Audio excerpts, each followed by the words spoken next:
چند سال قبل جب چائنا میں زلزلہ آیا تو لوگوں کی بڑی تعداد اس قدرتی آفت کی زد میں آئی۔ شہر کی کئی عمارتیں ملبے کا ڈھیر بن گئیں۔ عمارتوں کا ملبہ ہٹانے میں کئی دن لگے۔ جب ایک عمارت کا ملبہ ہٹایا گیا تو ایک 2 سالہ بچہ اور اس کی ماں کو بے ہوشی کی حالت میں نکالا گیا۔ ماں کے دونوں ہاتھوں کی انگلیاں زخمی تھیں۔ اس کے علاوہ نہ بچے کو خروش آئی اور نہ ہی ماں کو۔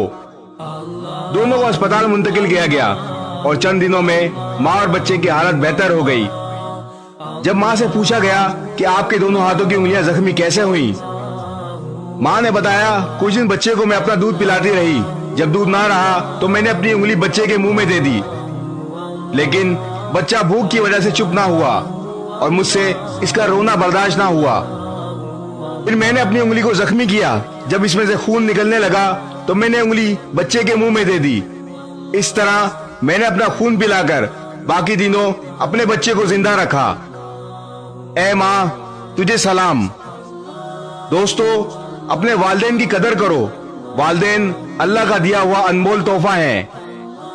اگر یہ ہم سے روٹ کے چلے گئے تو ہم سے عرش کا رحمان ناراض ہو جائے گا۔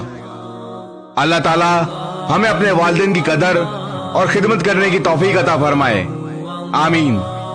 اس ویڈیو کو شیئر ضرور کریں، ہو سکتا ہے آپ کے ایک شیئر سے یہ بات کسی کے دل میں اتر جائے۔